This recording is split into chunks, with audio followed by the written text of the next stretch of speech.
हमारा channel subscribe नहीं किया तो अभी सब्सक्राइब करें और बेल आइकॉन को क्लिक करके हमारी लेटेस्ट वीडियोस के बारे में अपडेट। हेलो स्टूडेंट्स, कैसे हो? 12th क्लास के लिए नेक्स्ट चैप्टर हम करते हैं ऑर्गेनाइजेशन। तो सबसे पहले हम बात करेंगे कि ऑर्गेनाइजेशन क्या होता है। देखिए, जब आप एक बिजनेस स्टार्ट करते हो, ठीक है, तो उसमें बहुत सारे डिपार्टमेंट होते हैं। ठीक है, मान लो ये परचेज डिपार्टमेंट है, ये सेल्स डिपार्टमेंट है, ये मार्केटिंग डिपार्टमेंट है, ठीक है, ये रिसर्च डिपार्टमेंट है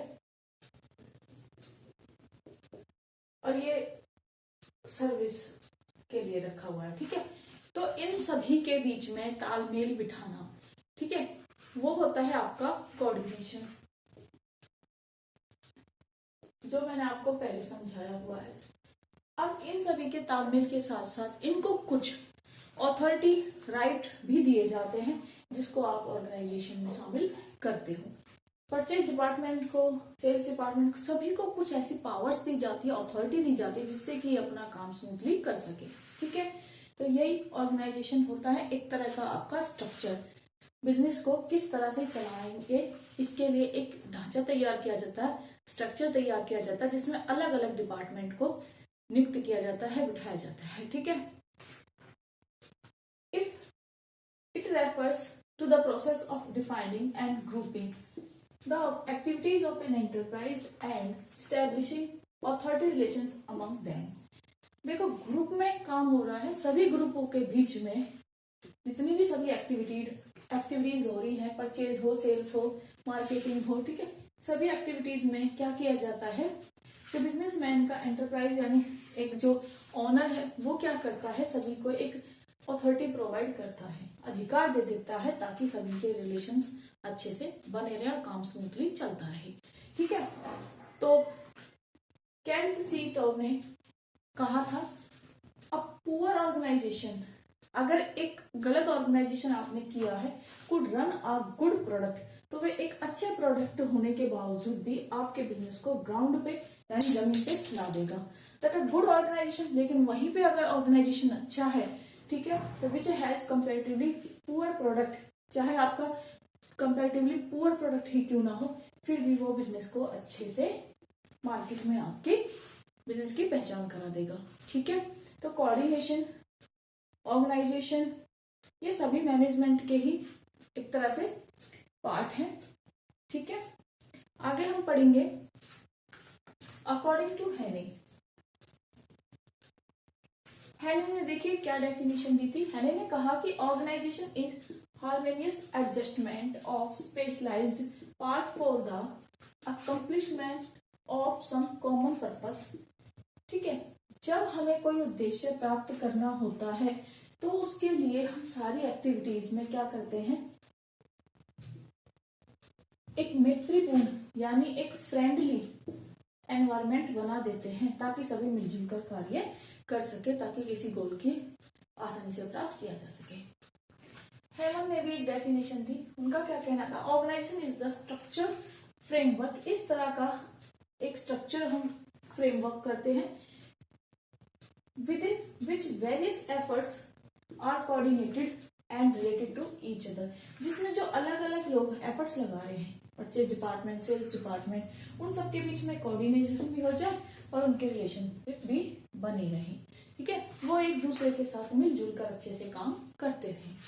ठीक है, मैकफार्लेन भी बोल सकते हो। And identifiable group of people, ठीक है, एक ग्रुप ऑफ पीपल मतलब लोगों का एक समूह होता है, कंट्रीब्यूटिंग देयर एफर्ट्स, जो अपने अपने एफर्ट्स लगा रहे होते हैं towards the attainment of goal, is called organisation. एक गोल होता है, उसको अचीव करने के लिए सभी लोग अपने अपने एफर्ट्स लगा रहे होते हैं, इसी को ऑर्गेनाइजेशन कहा जाता है। तो ये डेफिनेशन आपकी किसने दी, मैकफार्लेन ने। आई होप आपको यहाँ तक समझ में आ गया होगा कि ऑर्गेनाइजेशन क्या होता है। इस गोल को अचीव करने के लिए अलग अलग स्ट्रक्चर, अलग अलग डिपार्टमेंट बना दिए जाते हैं, ठीक है, और उन सभी के बीच में कोऑर्डिनेशन भी कराया जाता है, तालमेल बिठाया जाता है, और साथ ही साथ उनको कुछ अथॉरिटी दी जाती है, पावर दी जाती है, जिससे कि वो अपना काम स्मूथली करा सके। यही सब ऑर्गेनाइजेशन में आता है। ठीक है, मान लो कि मैंने एक बिजनेस स्टार्ट किया है और एक ये बिल्डिंग है, इसमें मुझे ऑफिस बनाना है। यहाँ पे मेरा सेल्स डिपार्टमेंट बैठेगा, यहाँ पे मेरा परचेज डिपार्टमेंट बैठेगा, यहाँ पे मार्केटिंग का काम, यहाँ पे प्रोडक्शन का, ठीक है।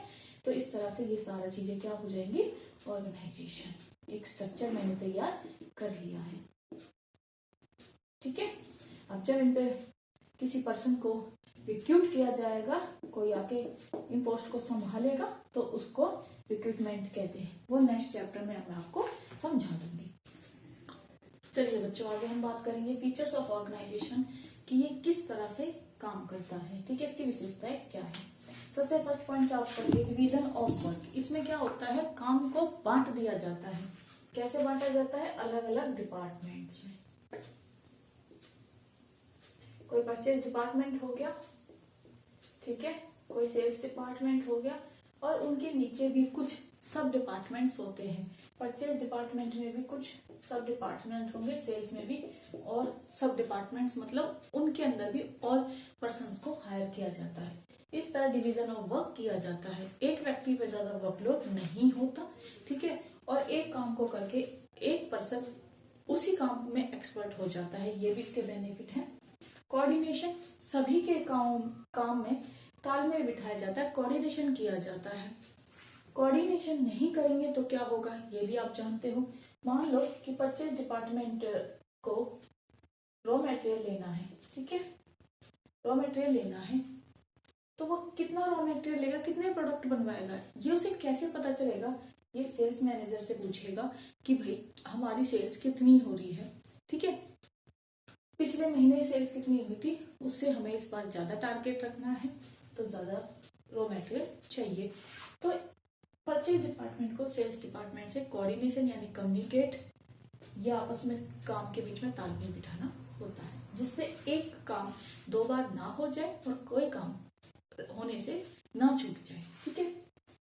प्लूरिटी ऑफ पर्सन, प्लूरिटी ऑफ पर्सन क्या कहती है कि ऑर्गेनाइजेशन बहुत सारे व्यक्ति का यानी ग्रुप ऑफ पीपल है, ठीक है, ग्रुप ऑफ पीपल है। एक वन पर्सन, अकेला पर्सन कभी भी ऑर्गेनाइजेशन नहीं बना सकता, यानी इसमें बहुत सारे व्यक्ति मिलकर काम करते हैं, तो एक तरह से ग्रुप में वर्क होता है, ठीक है। कॉमन ऑब्जेक्ट, सभी ग्रुप में काम करते हैं, लेकिन सभी का ऑब्जेक्ट एक ही होता है, जो बिजनेस का होता है, क्या, ज्यादा से ज्यादा प्रॉफिट अर्न करना। आगे, organisation is a machine of management. देखिए, अगर ऑर्गेनाइजेशन खराब हो तो सारा आपका प्रोडक्शन, सारा आपका प्रॉफिट, सारे बिजनेस की ग्रोथ, सब कुछ खराब हो जाएगा, ठीक है।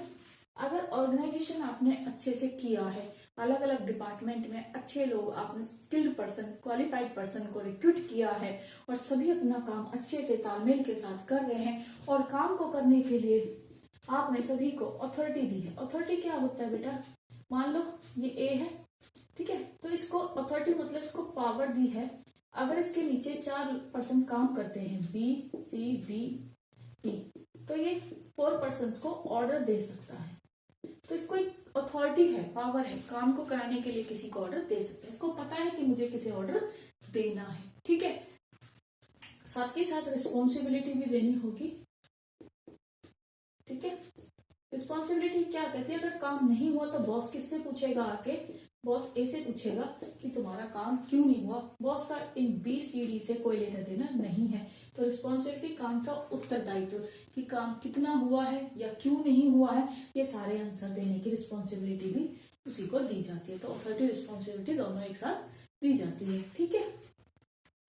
नेक्स्ट है आपका इम्पोर्टेंस ऑफ ऑर्गेनाइजेशन। ये ऑर्गेनाइजेशन की एक इम्पोर्टेंस क्या है। आज के टाइम में आप देखिए, ऑर्गेनाइजेशन की उसी तरह रिक्वायरमेंट है, उसी तरह की जरूरत है जिस तरह के आपकी बॉडी के स्ट्रक्चर में पीछे हड्डियां होती है ना, बोन्स, बैकबोन्स। जो आपके पीछे अगर आपकी बैकबोन नहीं हो तो आप सीधे खड़े नहीं हो सकते। उसी तरह से कहा जाता है कि एक रीढ़ की हड्डी होती है बिजनेस की ऑर्गेनाइजेशन। अगर ऑर्गेनाइजेशन अच्छा है तो बिजनेस आराम से, आसानी से, स्मूथली चल सकता है। देखिए इसके कुछ पॉइंट्स है। Benefits of specialisation. स्पेशलाइजेशन कब आता है, जब एक काम को आप लगातार बार बार करते रहते हो या आप उसमें एक्सपर्ट हो जाते हो, ठीक है। तो ऑर्गेनाइजेशन में आप अलग अलग डिपार्टमेंट में अलग अलग पर्सन रखते हो अकॉर्डिंग टू देयर स्किल्स। जो व्यक्ति जिस काम को करने के लिए बेहतर है आप उसी को हायर कर लेते हो, तो आपको क्या बेनिफिट्स मिलते हैं स्पेशलाइजेशन के, आपको हर चीज में एक्सपर्ट के बेनिफिट्स मिलेंगे। Clarity in working relations, organisation में सभी को पता है कि मुझे किसको ऑर्डर देना है, ठीक है, और किसको मुझे जवाब देना है, किसको काम बताना है और किससे काम कराना है, ये सारी चीजें क्लियर होती है ऑर्गेनाइजेशन में, ठीक है। Optimum utilisation of resources, resources two types के होते हैं, एक तो आपके ह्यूमन रिसोर्सेज यानी आपके वर्कर्स या लेबर, ठीक है, और दूसरा आपका फिजिकल रिसोर्सेज, फिजिकल में आपके लैंड, लेबर, कैपिटल, ये सब आ जाएंगे, ठीक है, कि कितना पैसा लगाए, कितनी जमीन लेनी है, जहाँ पे बिजनेस करना है, कितनी मशीनें रखनी है, ये सारी चीजें। तो दोनों का आपको मैक्सिमम यूटिलाइजेशन करना है। ऐसा नहीं है कि आपकी बिल्डिंग खाली पड़ी है, आपने वहां पे प्रोडक्शन आज की आई नहीं है, ठीक है, या मशीनें वेस्ट हैं, आप मशीनों को यूज ही नहीं कर पा रहे हो, ठीक है, पैसा जरूरत से ज्यादा लगा हुआ है, उसे कहीं इन्वेस्ट नहीं कर पा रहे हो। तो आपको हर चीज को अच्छे से यूटिलाइजेशन यानी ज्यादा से ज्यादा उपयोग करना है ताकि आपका प्रोडक्शन ज्यादा हो, प्रॉफिट ज्यादा हो, कॉस्ट कम आए, ठीक है। अडेप्टेशन टू चेंज, बिजनेस में चेंजेस होते ही रहते हैं।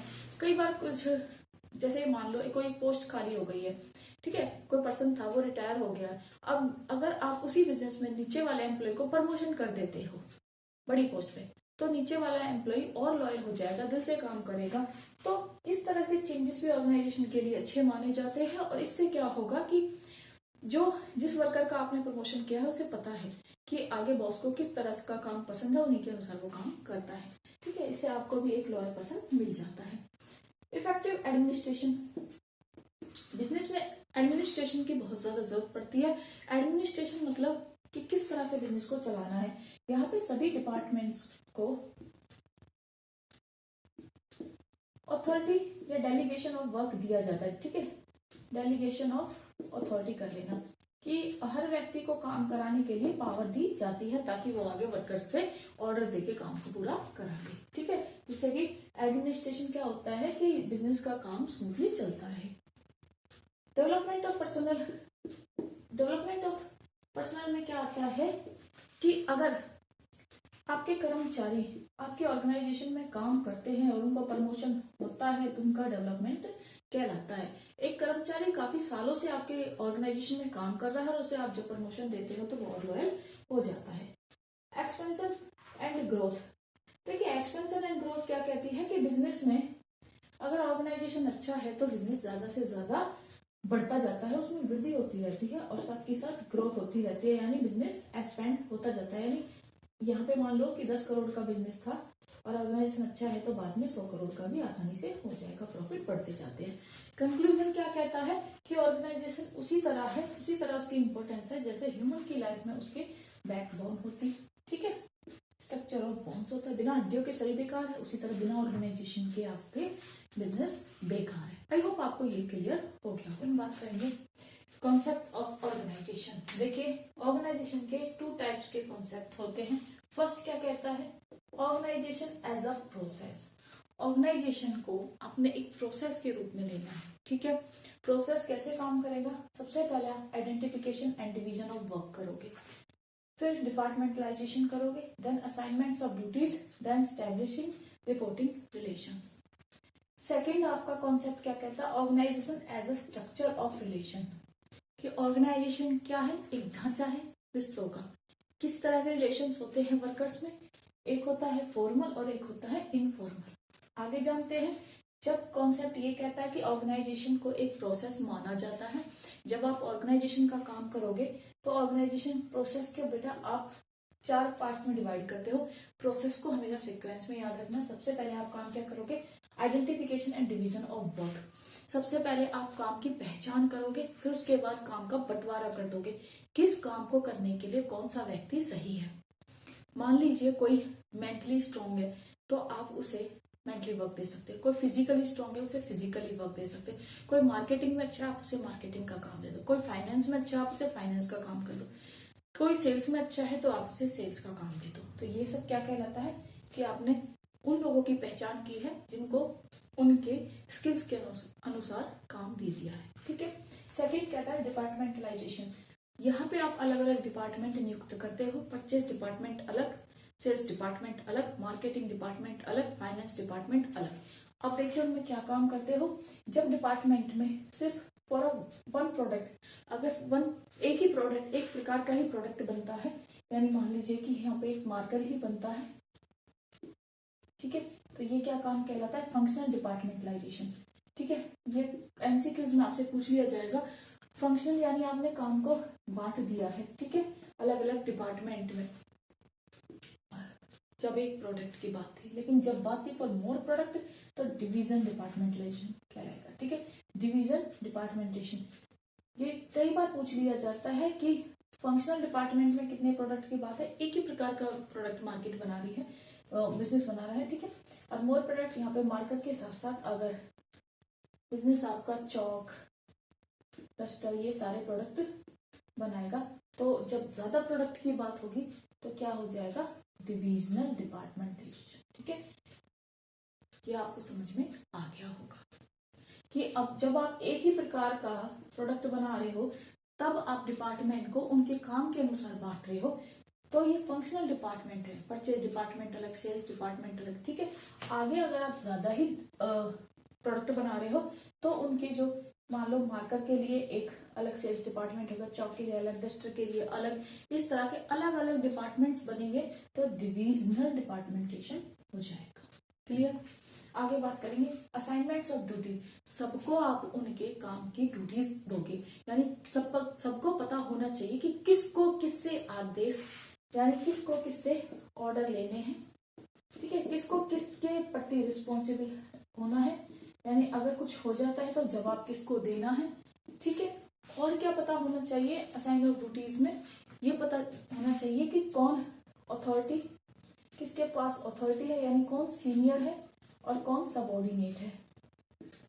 सबऑर्डिनेट क्या होता है, जो एक नीचे वर्कर होता है ना, मान लो कि ये बड़ा ऑफिसर है, बड़ा अथॉरिटी, ठीक है, तो इसे सुपीरियर भी बोलते हैं, सुपीरियर, इसके पास ज्यादा पावर होती है, जिससे ये काम करा रहा है उसको सबऑर्डिनेट कहते हैं, जिसके पास कम पावर होती है, ठीक है। Establishment reporting relation. अब यहाँ पे आप एक ऐसा रिलेशन बनाते हो एम्प्लॉयज के बीच में, उनको पता होना चाहिए कि कौन किसको रिपोर्ट करेगा, ठीक है। एक चेन में काम हो रहा है, मान लो ए बी को बता रहा है काम, बी सी को बता रहा है, अब सी जब रिपोर्ट देगा वो बी को और बी ए को, तो ये भी रिलेशनशिप को पता होना चाहिए। लेकिन जब हम ऑर्गेनाइजेशन को एक रिलेशंस के बीच में देखते हैं, स्ट्रक्चर ऑफ रिलेशंस में क्या कॉन्सेप्ट कहता है कि आप इसको 2 पार्ट्स में डिवाइड करते हैं, फॉर्मल और इनफॉर्मल ऑर्गेनाइजेशन, यानी एम्प्लॉयज के बीच में 2 तरह का रिश्ता पाया जाता है। एक तो होता है उनके बीच में फॉर्मल, जब बात फॉर्मल की होगी तो यहाँ पे आपको अथॉरिटी, पावर, ये सब देखने को मिलेगा। जो ऑफिशियल रिश्ता है, जब 2 और मोर पीपल आर कॉन्सेंसली, मतलब अपने दिमाग से जानबूझकर अपने होशो हवास में कोऑर्डिनेट हो रहे हैं टुवर्ड्स ए कॉमन ऑब्जेक्ट, एक उद्देश्य के लिए काम कर रहे हैं, ठीक है, उनका रिश्ता सिर्फ ऑफिशियल है, यानी वो सिर्फ बिजनेस के पर्पस के लिए, उस गोल को अचीव करने के लिए मिलके काम कर रहे हैं, तो ये फॉर्मल रिलेशनशिप है। लेकिन अगर mutual relationship are establish unconsciously for a common objective, यानी आपस में बिना जानबूझ के, यानी कई बार क्या होता है कि लोग, मान लो फ्रेंड्स होते हैं या एक ही कास्ट के होते हैं, ठीक है, या एक ही विलेज के होते हैं, तो उनके बीच में आपसी संबंध बन जाते हैं, यानी वो फ्रेंड बन जाते हैं या दोस्ती बन जाती है, तो इसको इनफॉर्मल ऑर्गेनाइजेशन में रखा जाता है। यानी यहाँ पे राम है और श्याम है, 2 एम्प्लॉय हैं, ये दोनों ही दिल्ली से थे, ये भी दिल्ली से, ये भी दिल्ली से, तो दोनों ही फ्रेंड बन के दोनों मिलके काम कर रहे हैं, ठीक है। तो ये रिलेशन आपका इनफॉर्मल ऑर्गेनाइजेशन में आएगा। और यहाँ पे फॉर्मल रिलेशनशिप में क्या आएगा, एक बॉस है, ठीक है, नीचे ये इसका वर्कर है, तो ये फ्रेंडली नहीं है, यहाँ पे एक बॉस को अथॉरिटी है, पावर है, ऑर्डर देना है, वर्कर से काम कराना है, तो ये रिलेशनशिप कैसी होती है बेटा, फॉर्मल। आगे फॉर्मल और इनफॉर्मल के कुछ एडवांटेजेस और लिमिटेशंस है, फिर इन दोनों में डिफरेंसेस क्या है वो बात करेंगे। आगे हम बात करेंगे फॉर्मल ऑर्गेनाइजेशन क्या होती है, इनफॉर्मल क्या होती है, इनके फीचर्स के बारे में। फॉर्मल ऑर्गेनाइजेशन वो होती है जिसमें आपके बीच में 2 कर्मचारियों के बीच में या एक बॉस और कर्मचारी के बीच में जो रिलेशंस बनते हैं वो जानबूझकर बनाए जाते हैं ताकि एक उद्देश्य की पूर्ति हो सके। ठीक है, और उन दोनों के बीच में जो भी रिलेशन है वो एक काम से रिलेटेड है, उसमें अथॉरिटी पावर सब यूज होता है। ठीक है, एक फ्लो में ही वो चलता है। इसकी फीचर्स यानी विशेषताएं भी है। फॉर्मल ऑर्गेनाइजेशन की क्या विशेषता है? It has defined inter relations, कि जो आपस में दो वर्कर्स या बॉस और वर्कर के बीच में रिलेशनशिप है वो डिफाइंड है, पहले से ही निश्चित रूप से डिफाइन होते हैं कि किसको किससे क्या ऑर्डर लेना है, किसको किसको जवाब देना है। It has based on rules and procedure, ये रूल्स बेस्ड है, यानी बिजनेस में नियम बने होते हैं कि किस कर्मचारी को किससे ऑर्डर लेने हैं, किसका काम करना है, ठीक है, किसके प्रति जवाब दे देनी है। रूल्स भी बने होते हैं, प्रोसीजर भी बना होता है। It is based on division of work, और ये किस पे बेस्ड होता है? काम के बंटवारे पे। काम का बंटवारा वर्कर्स की एबिलिटी के अकॉर्डिंग किया जाता है। It is deliberately created, deliberately का होता है जानबूझकर ये क्रिएट किया जाता है ताकि सभी को पता रहे कि मुझे किसके लिए काम करना है, किससे ऑर्डर देना है, और मैं अगर काम नहीं करूंगा या किसी से बदतमीजी करूंगा तो बॉस मुझे काम से निकाल देंगे। तो ये सब कुछ डेलिबरेटली क्रिएटेड, जानबूझ के बनाया जाता है ताकि एक कॉमन गोल जो हमारा बिजनेस का प्रॉफिट अर्न करना है वो स्मूथली चलता है। It is impersonal. देखिए, इम्पर्सनल का मतलब है यहाँ पे फीलिंग्स की कोई कदर नहीं होती, भावनाओं का कोई स्थान नहीं है। अगर बॉस ने कुछ ऑर्डर दिया है तो आपको वो काम हर हाल में करना होगा, अदरवाइज आपको जॉब से निकाल दिया जाता है। ठीक है, तो यहाँ पे अथॉरिटी ज्यादा मैटर करती है, ऑर्डर फॉर्म में काम होता है, फीलिंग्स की कोई जगह नहीं है। इट इज मोर स्टेबल, ये काफी स्टेबल माना जाता है। ठीक है, आपकी फीलिंग्स के अकॉर्डिंग इसमें चेंज नहीं होते कि आज मेरी इस ए वर्कर की बी वर्कर से नहीं बनती तो हम इस ऑर्गेनाइजेशन में काम नहीं कर सकते या मिलके एक गोल को पूरा नहीं करेंगे। नहीं, ऐसा नहीं होता। जो गोल है इनको हर हाल में पूरा करना पड़ता है, चाहे इनके बीच में फीलिंग्स फ्रेंडली हो या ना हो। ठीक है, तो यहाँ पे मोर स्टेबल ये जब तक ऑर्गेनाइजेशन से जुड़े रहेंगे रिलेशनशिप काफी स्टेबल पाई जाती है, क्योंकि सभी यहाँ पे इमोशनली नहीं होते, मेंटली वर्क कर रहे हैं। सभी को पता है कि हम यहाँ पे सिर्फ अपनी जॉब के लिए हैं। ठीक है, इसके कुछ एडवांटेजेस भी होते हैं फॉर्मल ऑर्गेनाइजेशन के। फर्स्ट कहता है easy to fix accountability. Accountability होती है बेटा कि मुझे किसको जवाब देना है। ठीक है, जैसे यहाँ A B C, A boss है, ये बी को काम बताता है, बी सी को। अगर सी कुछ लापरवाही करता है तो बी से जवाब मांगेगा, और बी से जवाब कौन मांगेगा? ए। इससे ना जो ऐसे वर्कर्स होते हैं जो काम चोरी करते हैं या काम को बिगाड़ देते हैं उनका भी आसानी से पता लग जाता है। सेकंड है आपका no overlapping of work. Overlapping का होता है कि कोई भी काम दोबारा ना हो जाए, सबको पता है कि मुझे कौन सा काम कब करना है। ठीक है, तो ऐसे ना तो कोई काम छूटता है और ना ही कोई काम दो बार होता है। ठीक है, यूनिटी ऑफ कमांड पॉसिबल, इसमें सबको पता होता है कि सीनियर कौन है, ठीक है, और जूनियर कौन है। तो सीनियर जूनियर को ऑर्डर दे सकता है।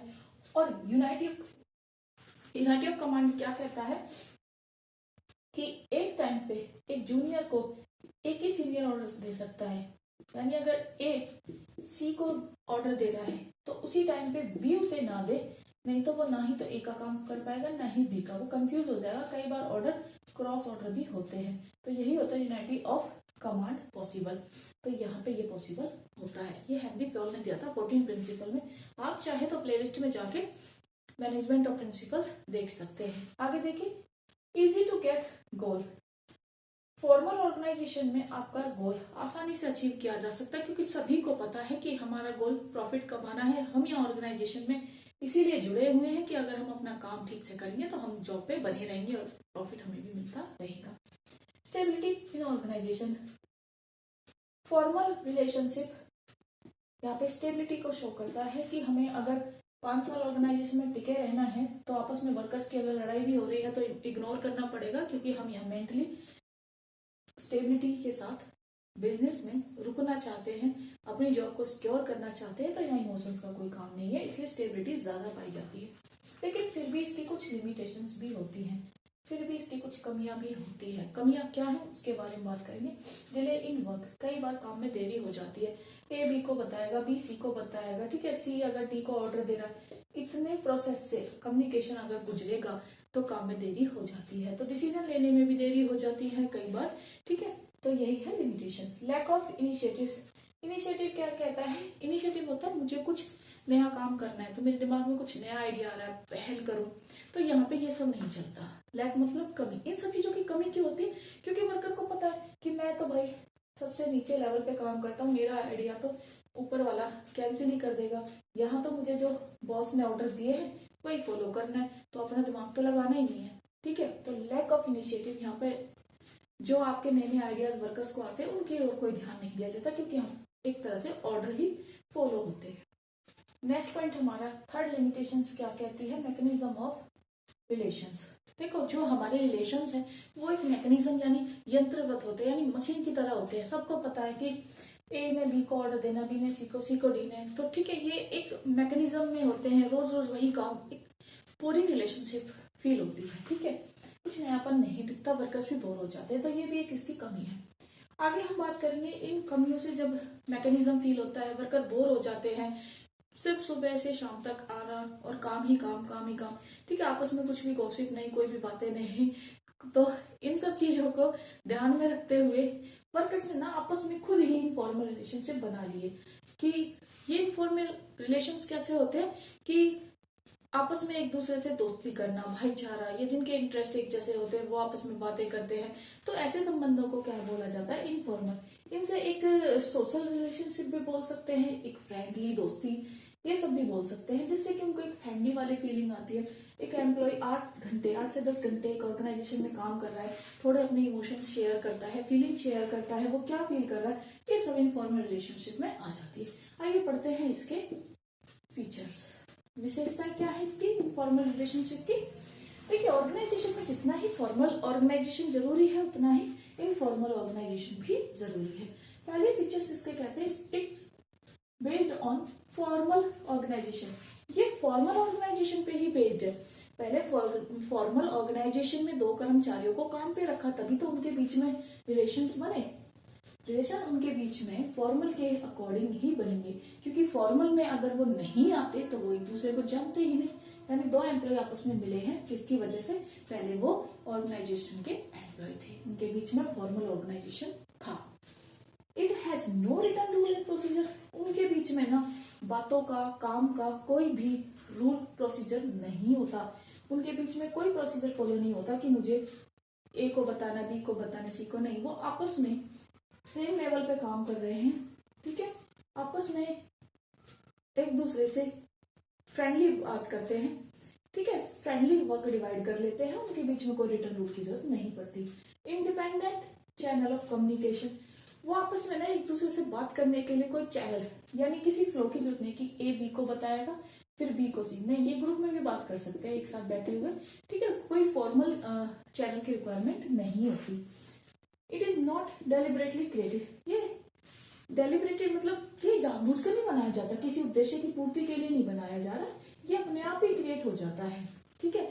2 लोग बैठे, दोनों की समस्या एक थी, फीलिंग्स एक थी, दोनों ने आपसी दोस्ती कर ली, तो इस तरह से ये बन जाता है, ठीक है।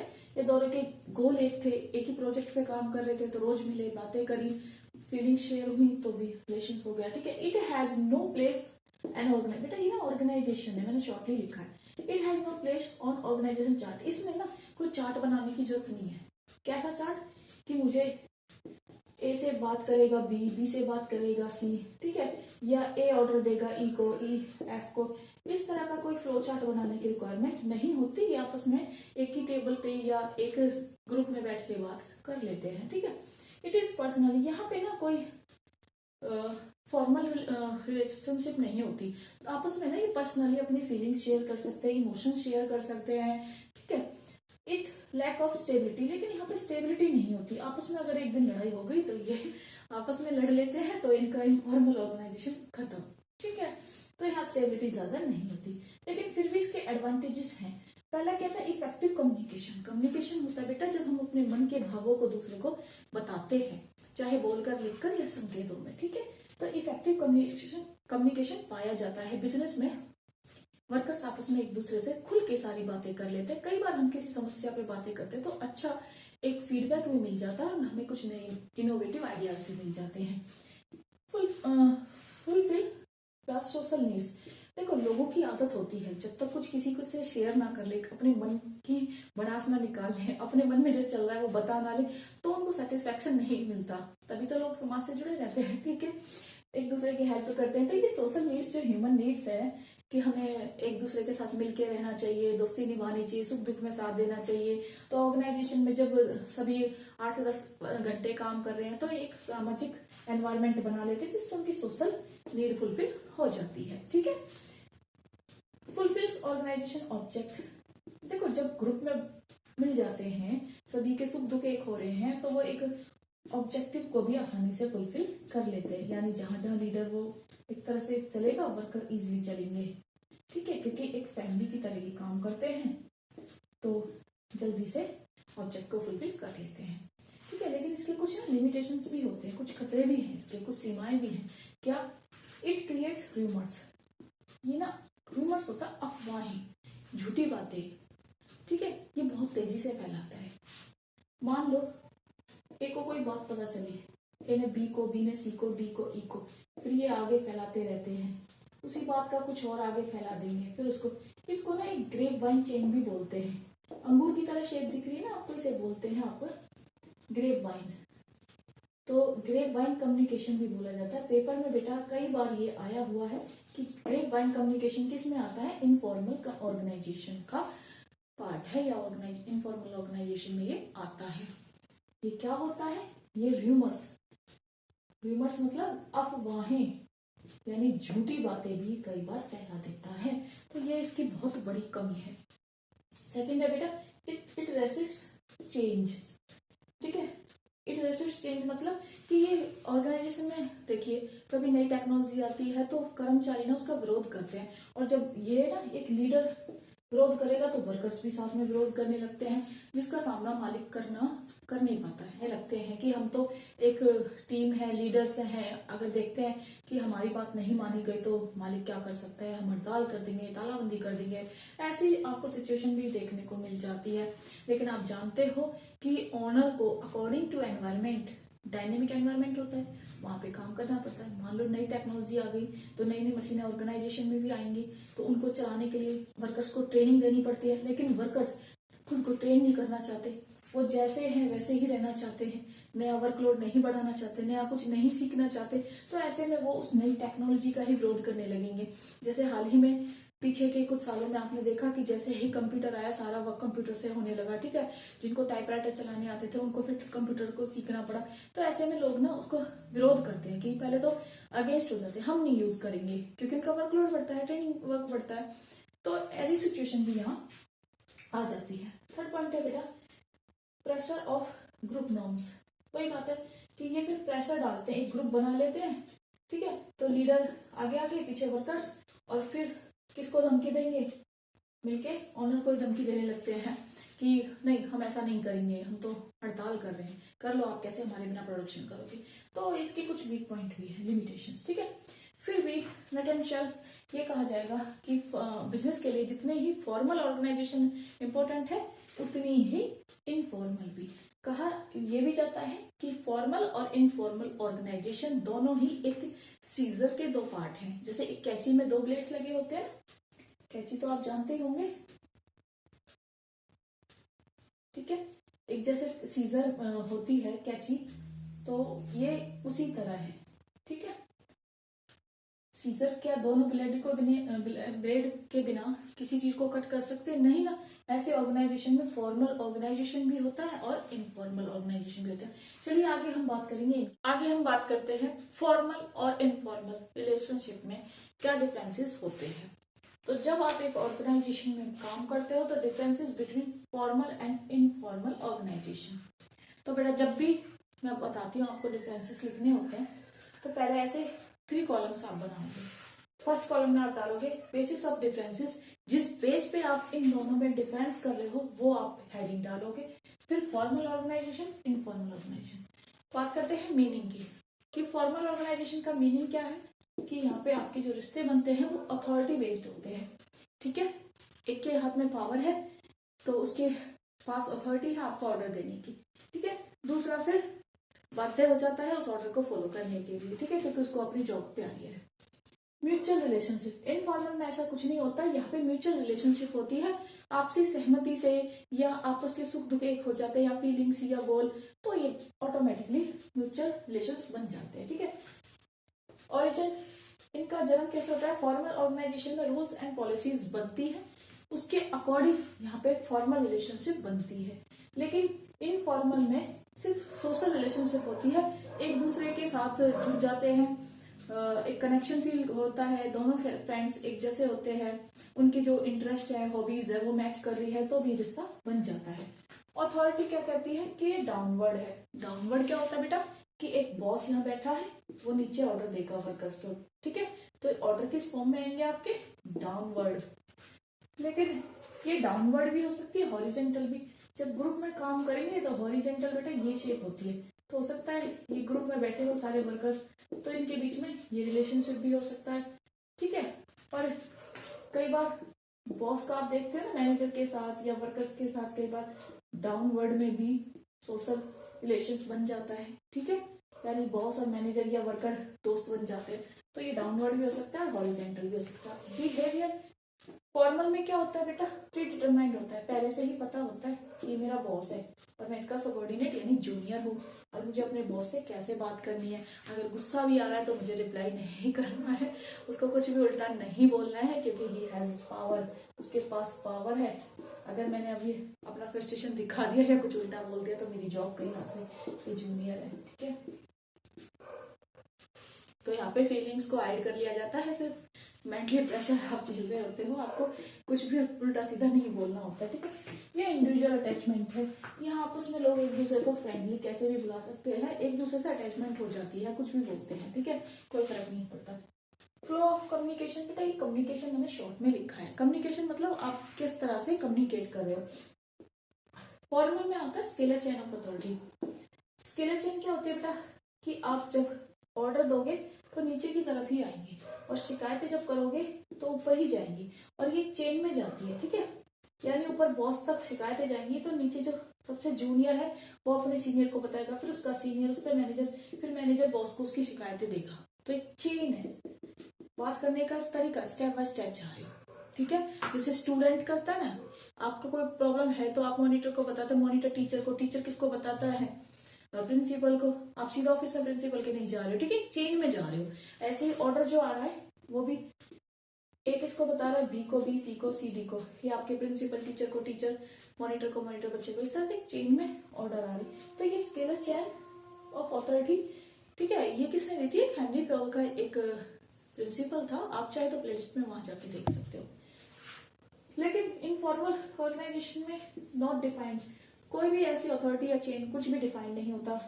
एनी डायरेक्शन, कोई किसी को कहीं भी किसी भी डायरेक्शन में ऑर्डर दे सकता है, ठीक है। तो यहाँ पे कोई भी ऐसा फ्लो नहीं है कि इससे पूछ के इसको बताना, इससे पूछ के उसको, ठीक है। नेचर, फॉर्मल ऑर्गेनाइजेशन ज्यादा टाइम तक चलता है क्योंकि सभी अपने अपने दिमाग से काम करते हैं, फीलिंग्स की कोई जगह नहीं है, सभी को पता भाई नौकरी है, काम करना है, तो जज्बाती नहीं होते। ये टेम्परेरी होता है, झगड़े हुए तो आपस में रिलेशनशिप खत्म, ठीक है। लीडरशिप, यहाँ जिसके पास ज्यादा हाई रैंक या ज्यादा स्किल्स होती है या ज्यादा नंबर ऑफ इयर्स एक्सपीरियंस बंदा है, उसको ही अपना लीडर चुन लिया जाता है। इनफॉर्मल में क्या है, लोग अपने जो लीडर है उसको खुद ही चुन लेते हैं, जिसमें लीडरशिप के गुण दिख जाते हैं, ठीक है। तो ये थे differences between formal and informal organisation. Most important topic है, वैसे रिलेटेड सिलेबस में सीबीएसई ने इसे डाल दिया था, लेकिन फिर भी इम्पोर्टेंट है, आगे कॉलेज में भी काम आएगा, तो इसलिए मैंने आपके लिए वीडियो बना दी है। तो इसे देख ले, वीडियो पसंद आई है तो लाइक करें, सब्सक्राइब करें एंड शेयर करें। Thank you for watching.